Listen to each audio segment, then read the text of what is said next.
Are you ready for the perfect storm, perfect storm? 'Cause what's your mind, what's your mind? There's no coming back. Merci Sweet Monster. Allez, on arrive avant de passer au Startup Tremplin, la finale dans quelques instants. Jean-François, merci d'être avec nous. Jean-François Morizur. René de l'étape, c'est ça ? Exactement. Exactement, donc CEO de K-Labs. Alors K-Labs, on va partir là. C'est vrai qu'on n'a pas beaucoup parlé de spatial aujourd'hui. On l'a un peu abordé rapidement. Ça fera peut-être partie des sujets. Projetons-nous déjà l'année prochaine. En tout cas, c'est une année importante pour K-Labs qui a validé sa technologie laser pour relier les satellites au sol. Premier contrat américain, il faut le dire, en début d'année. Et avant de revenir sur cette année incroyable quand même pour K-Labs, dis-nous, pourquoi tu t'es entraîné, pourquoi tu es parti comme ça vers la Space Tech ? Ouais, effectivement, pour K-Labs, c'était un peu étonnant parce que à l'origine, on n'était pas une Space Tech. On a démarré dans un labo, on faisait de l'optique quantique, faire des ordinateurs quantiques, des trucs comme ça. Moi, j'étais parti ensuite au BCG. Mon directeur de thèse m'a rappelé en me disant Alcatel, donc Télécom, était intéressé par la techno. Et donc, je suis revenu pour donner un impact à l'invention. Donc, c'est une spin-off d'un labo pour faire des télécoms sur fibre. On a fait des records du monde de débit sur fibre optique, trucs comme ça. C'est pour ça qu'on est à Rennes, en fait, parce qu'il y avait un passé télécom. On était en quelle année là pour 2013. 2013, ouais, ça date. Oui, pour dire, parce qu'aujourd'hui, la Space Tech, il y a un engouement. Ouais, mais voilà, 2013... Non, c'est pas trop, quoi. Même Elon Musk, je crois qu'il commençait à peine. Hein. Voilà, c'est ça. Et en plus, nous, on ne se sentait pas pertinent, quoi. C'est des clients à nous qui nous ont dit, mais votre truc là, télécom, c'est cool, mais en fait... utiliser ça pour faire transmettre du laser au travers de l'atmosphère et ça va déchirer. Effectivement, c'est assez génial. C'est des Japonais qui nous ont dit ça, en fait. Et depuis, en fait, moi, j'en tire toujours l'enseignement de c'est un dialogue avec le marché. Tu fais une deep tech, tu as besoin de faire un dialogue continu avec le marché et tu testes, tu lances des pierres et tu regardes ce qui revient, quoi. Alors, on l'a compris, ton but, c'était vraiment c'était pas faire de la science pour la science, mais même si c'était un ancien patron de la recherche qui t'a rappelé, le but, c'était vraiment de répondre à ce besoin sur les communications spatiales. Alors, il y a les lésions optiques spatiales qui sont en plein essor. Personne n'a vraiment réussi à hacker un peu ces communications en liaison optique vers le sol. On préfère la radiofréquence, voilà, c'est ce qu'on connaît plus traditionnellement. Pourquoi il y a des difficultés techniques, voilà, qu'est-ce qui a fait qu'on n'y est pas allé plus vite alors que la fibre optique, on connaît ça depuis un moment? En fait, la radio, ça marche depuis un siècle, quoi. C'est un truc, à un moment, tu as une techno qui marche, tu continues à l'utiliser, quoi. Le laser, en fait, faire du laser satellite, c'est vraiment pas évident, mais c'est un enjeu de pointer. Et ça, c'est résolu aujourd'hui. C'est-à-dire qu'en fait, il faut imaginer, tu as 1500 km et tu dois avoir une tâche qui fait 100 mètres. Donc c'est quand même, et tu mets un satellite dedans, quoi. Donc ça, c'est quand même la classe. Et en fait, le SAT-SOL, c'est paradoxalement, tu as l'impression que c'est plus simple parce que tu n'as que 650 km, tu vois, donc voilà. Et au sol, tu as un peu plus de patates, au moins, tu peux mettre du courant, quoi. Oui, mais en fait, le problème, c'est l'atmosphère. Et puis le point, il ne se déplace pas au sol. Ouais, ton satellite, il se déplace. Ouais, donc, d'accord, voilà. Et en plus, la Terre, elle tourne, bref. Mais non, ton problème, c'est que l'atmosphère, la couche d'atmosphère, en fait, elle induit quelque chose sur les faisceaux laser. C'est ce que nous, on arrive à résoudre, mais c'est vrai que c'est compliqué. Il y a peu de gens qui savent résoudre ça. Et c'est pour ça qu'en fait, les systèmes pour faire de la com SAT-SOL sont différents des systèmes pour faire du SAT-SAT. Et tout le monde a essayé. Et les mecs qui ont fait du SAT-SAT, ils ont tous essayé de faire du SAT-SOL avec le même système, ça marche pas. Et alors, qu'est-ce qu'il y a ? Parce qu'il y a dans l'histoire de K-Labs, on l'a dit, démarrage en 2013. Donc c'est à partir d'un spin-off d'un laboratoire télécom qui étudiait justement évidemment la forme de la lumière. Il y avait une levée de 48 millions d'euros, c'est ça ? En cumulé, Et 2021, c'est une année un peu particulière parce qu'il y a une sorte de pivot, c'est ça ? Ouais, c'est ça. En fait, jusqu'à 2020, on était sur du composant optique, donc pour les télécoms, pour un peu de laser industriel, on démarrait le spatial. Et en fait, ce qui s'est passé, c'est que on s'intégrait dans un système plus large, systématiquement. Et en fait, on arrive avec notre truc pour les télécoms, pour le spatial, laser, satellite sol. Le truc marche et on essaie de le vendre à des gens qui pourraient l'intégrer dans des stations sol. Et en fait, on a réalisé que personne ne faisait des stations sol optiques. Entre autres parce qu'il manquait la brique pour traiter l'atmosphère, quoi. Et en fait, il n'y avait pas vraiment de projet sérieux. Et les clients de ces gens-là disaient, mais en fait, on aimerait bien qu'il y ait quelqu'un qui s'en occupe. Donc là, on a la chance d'avoir un projet défense français qui s'appelle Kéronos, qui a été lancé 2020. Je me souviens encore en mode Covid et tout, on lance le truc pour faire un peu la POC. On arrive en 2021, waouh, on a déjà bien avancé. On voit les clients et on se dit, nous, on réalise, en fait, il faut qu'on prenne le rôle de système. On fait le système entier. Et ça, c'était un gros pari parce que tu as besoin de beaucoup d'investissement. Tu te retrouves à dire, je dois développer ça, voilà, une shopping list. Il y a toute une chaîne. Exactement. Et en plus, tu mets tout ensemble. Il faut que tout marche. Donc, ça change de dimension de l'entreprise, etc. Et en 2022, on s'est retrouvé à faire une levée de fonds de 30 millions. On a eu des trucs, des Donc accélérateurs. là, tu te dis, il y a quelque chose qui est en train de se passer. Là. En fait, en fin 2021, on se dit, OK, c'est ça la bonne stratégie. Et 2022, on exécute. On va chercher beaucoup de moyens. Les moyens de nos ambitions, grosso modo. Beaucoup de moyens. On a eu le premier gros contrat de Station Sol qui tombe aussi en 2022. Et tu vois, c'est le pivot de l'entreprise, il a eu lieu à ce moment-là, en fait, quelque part. Et maintenant, c'est ça. Hein.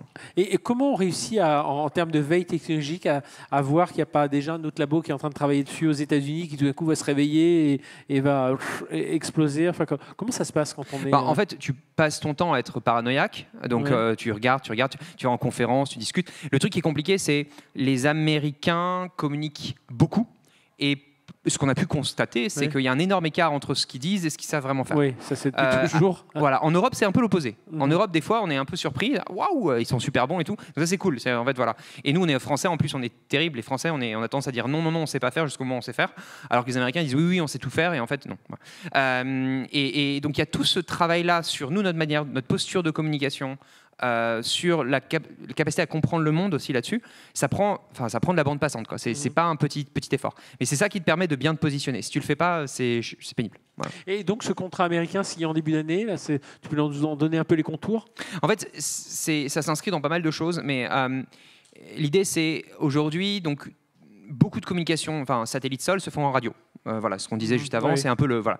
Et le laser a un certain nombre de bénéfices, en particulier beaucoup plus de débit. De la même manière que le cuivre et la fibre optique, c'est un peu. Tu vois, quand tu as la DSL, il y a des limites, tu prends la fibre. C'est encore plus. Les écarts sont encore plus élevés avec le satellite. Et donc, les gens ils disent moi, je vais mettre des stations sol optiques parce que ça me permet de descendre des datas optiques de manière optique. Et donc, en fait, baisser mon coût par bit par seconde d'un facteur 2, d'un facteur 4, d'un facteur 10. Et c'est ça qui est en train de se jouer. Et en fait, ces acteurs américains, eux, leur gamme de cibles, c'est plutôt le gouvernement américain. Donc c'est pour parce que l'autre bénéfice. Parce que là, il y a un besoin de ce côté-là, parce que c'est bien beau d'avoir des belles techno, mais il faut qu'il y ait un besoin. Donc les besoins, c'est quoi, par exemple? Aujourd'hui, en fait, il y a un besoin pur de débit, de capacité. Genre, en fait, tu vois, aujourd'hui, pour descendre des datas hyperspectrales, donc des mesures, par exemple, des champs, pour savoir est-ce qu'ils sont mûrs, pas mûrs, etc., ou du militaire, on va être très clair, ou des mesures d'émissions de méthane, etc. Tu vas avoir des capteurs hyperspectraux. Hyperspectraux, c'est plein d'informations sur plein de longueurs d'onde, plein de couleurs différentes. C'est des gros paquets de données, mais énormes. Et en fait, tu prends en radio, des fois, il faut 9 heures pour descendre le paquet de données. Alors bon, si c'est pour savoir si le champ est mûr, ça va. Mais par contre, si c'est pour savoir où se trouve le véhicule de Intel, moins cool. Au bout de 9 heures, le mec, il a fait traverser la France. Donc voilà. Et donc, tu as un besoin de redescendre les données rapidement, des gros paquets de données. Et là où l'optique brille. Et à côté de ça, évidemment, il y a le côté, c'est très difficile à intercepter, très difficile à brouiller. Et aujourd'hui, les brouillages, aujourd'hui, c'est un énorme sujet. On le voit conflit ukrainien, on le voit pour les enjeux que les États-Unis versus la Chine autour de Taïwan. Il y a des gros enjeux, des grosses craintes sur l'inutilité de la radio. On le voit parce que je crois que c'est des Russes qui avaient réussi à pirater des signaux Starlink qui redescendaient. Aujourd'hui, le problème, c'est surtout que l'antenne radio, c'est c'est un truc à missile. Enfin, je veux dire, au Bourget, il y a Thales qui a montré des drones radio, qui sont capables de détecter là où il y a des signaux radio. Ça coûte. C'est Thales, donc ça va peut-être pas donner, mais il y a des versions pas chères de ces trucs-là. Et grosso modo, tu as une durée de vie très faible de ces équipements. Juste on parle beaucoup de souveraineté là, depuis hier, en France depuis un moment, mais depuis hier ici sur le West Web.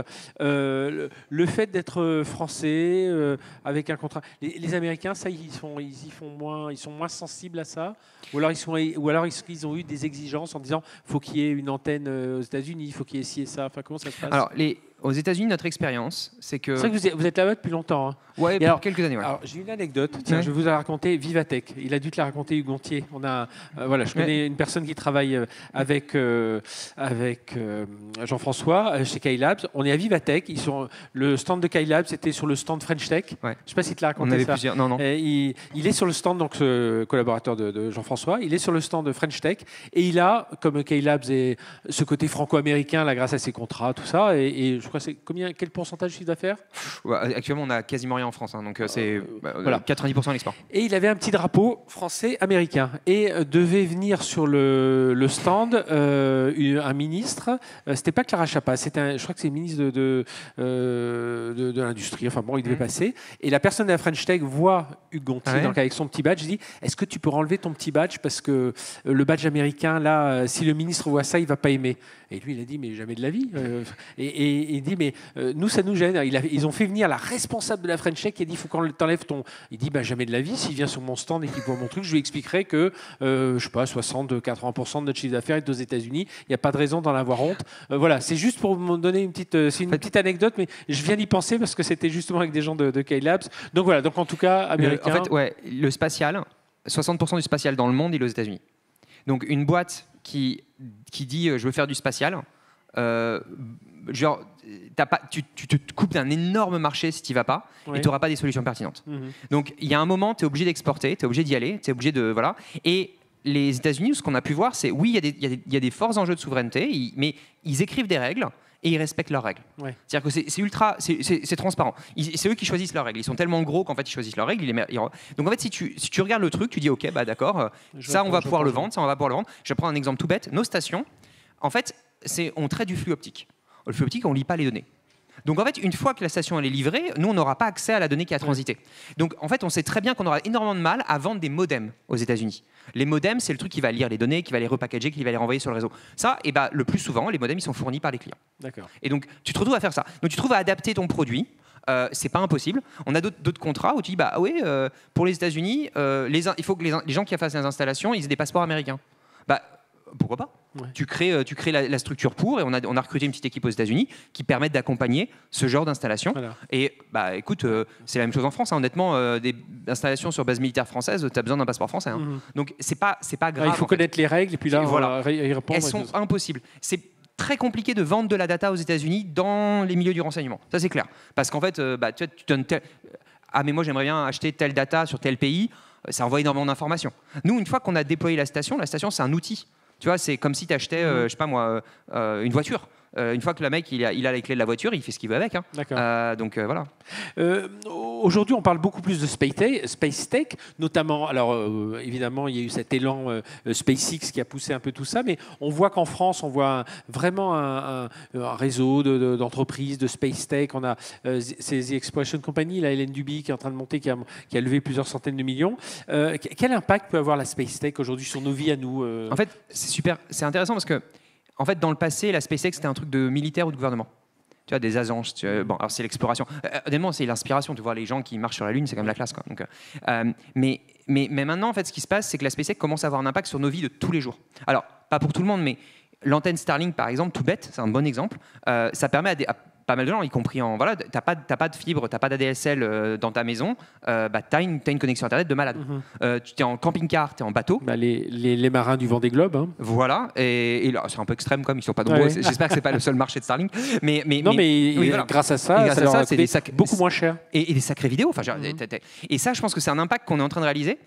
Ce qu'il faut pas oublier, moi j'en parle souvent, c'est l'impact dans l'autre sens. C'est que un Starlink, ça devient un opérateur où les volumes financiers sont énormes. Parce que c'est un opérateur. Un opérateur comme Orange, c'est gros. Voilà. Un opérateur comme Starlink, ça va être gros. C'est déjà assez gros, ça encore va continuer à grandir.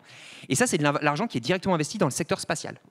Et ça, c'est de l'argent qui n'est pas de l'argent d'agence, c'est pas de l'argent militaire, c'est de l'argent civil. Et donc, c'est en train de faire évoluer le secteur avec des flux financiers dedans. Et ça passe limité. Tu as Telesat qui est une alternative à Starlink. Tu as Kuiper qui est en train de faire la sienne. Iris Carré en Europe, bon, ce ne sera pas exactement la même chose, mais qui est aussi une alternative. Et en fait, tous ces trucs-là vont arriver. Je pense qu'on va aller dans un monde où une partie des télécoms qu'on va avoir vont passer par les satellites. Et ça va être on vient de voir la vidéo. Le téléphone portable comme amulette de notre époque. La connexion satellite, ça va être quelque chose qui va être à ce même niveau-là en fait. Question, alors je reviens là clairement sur Terre. Toi, tu as vraiment vécu la transformation d'une technologie de recherche fondamentale dans un laboratoire de télécom, on le rappelle, vers une recherche académique, puis mise sur le marché. Donc c'est vraiment ce circuit vertueux quelque part, parce qu'il démarre en recherche pure et dure, mathématique, très pointue, académique et produit. Ouais. Est-ce que tu peux nous en parler là? Est-ce qu'il y a des moyens d'améliorer ça, d'aller plus vite? Si c'était à refaire, est-ce que tu l'aurais fait comme ça? Oula, c'est pas un long fleuve tranquille déjà. Je pense qu'il y a un élément, c'est qu'il faut être drivé probablement pas seulement par... en fait, il y a un moment, tu as besoin que ce soit une des valeurs... Moi, c'est vraiment une envie fondamentale. Tu sais, le côté, la science, c'est un truc qui permet de connaître les lois de la nature et l'industrie, c'est un impact, avoir un vrai impact en fait. Et moi, en fait, c'est ça ce que je voulais faire. Donc, il y a un peu de ça et tu surmontes des obstacles. C'est pas évident. Il y a plein d'éléments. Je pense que le seul enseignement que j'en ai tiré, c'est dialoguer constamment avec le marché. C'est-à-dire tester continuellement. Tu testes ce que tu peux tester, valider, etc. Tous les trucs où on s'est mis un peu en trop en chambre, c'était une erreur. Le truc, on va le faire et après on va le montrer, ça a été des erreurs. J'ai eu des idées d'application du truc là, tu vois, au tout début. J'en rougis encore, c'était complètement absurde en fait. Et donc c'est juste que ce qui compte, c'est d'avoir l'idée, de la tester, de réaliser que c'était complètement stupide et de ne pas avoir trop honte de ces premières versions des brevets qu'on a abandonnées assez vite, quoi. Avec ce que tu vis aujourd'hui, comment tu juges l'écosystème français du hardware dans les télécoms? Alors, il y a... Qui a été très puissant, on n'a pas qu'un. On parlait Oui. d'Alcatel. Voilà. Alors, 2013, c'était pas le cas. Non, on va pas refaire Voilà. l'histoire, c'était plus le cas. Ouais, c'est plus le cas, exactement. Il y a eu une période très très forte et il y a eu un effet désindustrialisation quand même qui s'est touché. Voilà, ça a été ultra violent. Il faut pas oublier que la France sans usine, c'était Churuk. C'était Alcatel. Ouais, c'est ça, c'est 2008, 2006, 2008, Churuk, je pense. Churuk, c'était un peu avant. C'était même avant. Un peu avant, je crois. Mais bon, oui. Mais grosso modo, c'est le côté. Le mec qui a dit. Fabless, voilà, le mec qui a dit le fabless, comment dire, la France sans usine. Enfin, l'entreprise sans usine, c'était le patron de la boîte des télécoms, quoi, de l'emblématique française. Et donc, il y a eu un effet. Je pense qu'on a. Aujourd'hui, je pense qu'il y a cette nouvelle compréhension de se dire, mais en fait, tu peux avoir des énormes bureaux d'études, beaucoup d'ingénierie, etc. Si tu n'as pas le contact avec comment tu fabriques, en fait, ça marche pas forcément. Tu as vraiment des déconvenus, quoi. Et nous, c'est ce qu'on voit en fait. On fait les choses. Les équations économiques sont pas les mêmes en France que dans d'autres pays. Par contre, je pense que là où dans les années 2000, il y avait un énorme gap à aller, tu vois, en Chine, etc. Les salaires étaient beaucoup. C'est plus le cas aujourd'hui. Les ingénieurs de Huawei, ils sont mieux payés que les ingénieurs français, donc, tu vois, donc il n'y a pas de sujet quelque part. Et ils sont plus nombreux. Et oui, voilà. Donc si tu veux, tu as un côté, mais il n'y a plus le gain, tu vois, le gain financier direct. Et donc, quelque part, tu te retrouves à dire, non, il faut faire de l'industrie. Et je pense qu'il faut réindustrialiser en France, c'est super important. Effectivement, il y a une dizaine d'années, nous, quand on a démarré la boîte, on faisait des télécoms, hardware en France. Les premières levées de fonds étaient... Les mecs avaient de l'humour. Et en plus, on va parler d'espace. Donc là, on n'avait pas parlé d'espace au début. Pas tout de suite. Les enjeux de souveraineté, là, c'est quoi ta définition aujourd'hui? Est-ce que c'est un... Après, j'aime bien ce que tu disais. Tant qu'on respecte les règles, finalement... Il y a ça, il y a les règles, effectivement. Mais surtout, je pense que la souveraineté, pour la France en tout cas, c'est la capacité. C'est ce qu'on a vu, tu vois, c'est pas tant est-ce que le siège social de l'usine qui fabrique les masques, tu sais, Covid, là, voilà, est-ce qu'elle est basée en France, mais les usines sont en Chine? En fait, ça sert à rien. Le mec, t'as beau avoir le siège social en France, ça change rien. Les usines, elles sont en Chine. En fait, tu veux l'opposer. Ce que tu veux essentiellement, ce que tu veux avant tout, c'est la capacité. La capacité, ça veut dire des gens qui savent faire des choses. Et c'est ça pour moi la vraie souveraineté. La souveraineté d'un pays, etc., c'est la capacité de faire. Et en fait, je pense qu'on a tendance, effectivement en France, à se focaliser sur des symboles. Il y a eu l'affaire du Doliprane. Bon, je pas pinailler, mais grosso modo, le truc, il était fabriqué en Chine et les brevets, ils étaient aux Pays-Bas, quoi. Et qu'est-ce qu'on avait en France? On a du packaging et de la marque. Ouais, enfin... Pourquoi est-ce qu'on s'embête? Il y a un côté où on se crispe sur des sujets. La vraie souveraineté, c'est l'usine qui fabrique le principe actif de Doliprane. Est-ce qu'on l'a en France ou pas? La réponse est non, parce que c'est trop compliqué, ça coûte pas, ils l'ont mis en Chine et c'est comme ça. Mais si tu voulais vraiment améliorer les choses, il faudrait la déplacer. Question aussi sur le budget. Tu nous as parlé de levée de fonds, 48 millions d'euros depuis la création pour K-Labs. Aujourd'hui, est-ce que on a toujours l'impression que dès qu'on parle Space Tech, on va forcément parler en budget très élevé, même si 48 millions d'euros, c'est une somme importante, mais à l'égard d'autres levées de fonds, c'est un peu moins que ce dont on parle, alors, beaucoup moins que ce dont on parle dans l'IA, mais les enjeux sont un peu différents aujourd'hui. Mais voilà, est-ce que ça peut être un secteur accessible? Alors, dire Space Tech secteur accessible, je pense qu'il y a un peu, voilà, ça reste un peu cher. Mais ce qui est intéressant sur la partie economics, c'est que le stack de financement, enfin, tu vois, comment tu finances ton truc, il n'est pas forcément défavorable au hardware et pas défavorable au spatial. C'est-à-dire qu'il y a un moment, bah, nous c'est le cas, là, on achète des équipements. Tu vois, ton truc, c'est d'acheter des équipements, quoi. Et tu achètes des équipements, tu achètes du matos, tu achètes du savoir, enfin, tu crées du savoir-faire, etc. Donc cet investissement-là, il a une valeur. Et plus ton entreprise avance, plus il devient finançable par du bancaire, par des trucs comme ça. Et nous, au niveau, enfin, tu vois, ces mécanismes de financement, de stack d'investissement, quand on arrive à le mettre en place, donc là, nous, on arrive dans cette phase où ça se met en place, ça devient très efficace. C'est-à-dire que tu peux grandir. Là où dans d'autres boîtes, tu vas avoir, en SaaS en particulier, tu es obligé d'acheter le Customer Acquisition Cost, il peut te tuer au bout d'un moment parce que plus tu grandis, plus tu dois payer un peu ta croissance, bah, tu vas chercher les gens qui ne sont pas dans ton cœur, tu vas chercher les gens de plus en plus loin de ton cœur. Et donc, en fait, il te coûte de plus en plus cher à obtenir. Et en plus, le churn augmente parce que tu as plus de concurrents, etc. En fait, là en deep tech et en hardware, en fait, ton coût d'acquisition, c'est les démos, c'est le fait que ton système marche. Plus ton système a marché, plus il a eu du track record, plus il a testé, etc. En particulier dans le spatial, tu vois, ils appellent ça le heritage, tu vois, le space heritage. Est-ce que ton truc a fonctionné, etc. Ces trucs-là font que ta vente suivante, elle devient de plus en plus facile. Donc il y a un effet bénéfique, il y a une marge d'escalier beaucoup plus dure, mais après, tu n'as pas forcément besoin d'aller aussi loin. C'est pas si gros que du SaaS ou des trucs comme ça. Donc voilà, les economics sont différents. Et je pense qu'on a peut-être... Il faut réapprendre en France à bien financer du hardware et de l'industrie. Ça, on l'a un peu désappris aussi, tu vois. Revoir un peu tous ces modèles de financement de l'industrie. Ouais, quand tu vois, genre aujourd'hui, moi, en Bretagne, quand tu vois une moissonneuse batteuse, ça coûte cher. Tu vois. Par contre, il n'y a aucun problème. Il y a plein de banques qui savent exactement quel type de métrique il faut pour financer de la moissonneuse batteuse. Mais genre, voilà. On a des machines qui ont des marchés de revente très, très, très solides, machin, etc. Mais c'est très compliqué à faire financer. Et donc on doit travailler avec nos partenaires bancaires, etc. Parce qu'il faut qu'ils réapprendre en fait ce type de trucs. Et bah oui, des trucs de semi-conducteurs ou des trucs de salle blanche et tout, on en fait moins en France. Hein. Voilà donc si tu veux, le niveau de risque il n'est pas plus élevé, simplement c'est la méconnaissance. On arrive au terme de cet entretien. L'étape d'après, c'est quoi? Que ce soit en financement, c'est compliqué de faire des exits en France aujourd'hui. Voilà, tu vois ça où? Terme techno, j'imagine que tu as trouvé d'autres contrats comme celui avec les Américains. La techno, c'est encore l'améliorer, la rendre plus performante. Enfin voilà, quelles sont les différentes étapes? En fait, pour nous, notre fil rouge, c'est l'impact. En fait, nos produits, ils sont en train de se déployer par dizaines, par centaines aussi. Et l'idée, c'est que ça a un impact énorme sur le monde. Le fait de pouvoir avoir de la connexion partout, des très hauts débits de connexion par le biais du satellite, c'est génial. Donc ça, c'est ce qu'on va continuer à faire. K-Labs, est-ce qu'on fera des exits? Oui, probablement à un moment, parce que nos actionnaires, on doit faire de la rotation du capital. Mais l'idée, c'est l'aventure K-Labs va continuer dans cette direction d'une aventure industrielle. On va continuer à grandir, nos produits vont s'améliorer et on va en produire de plus en plus. C'est tout, en fait. Jean-François, merci infiniment. Voilà, on peut applaudir Jean-François.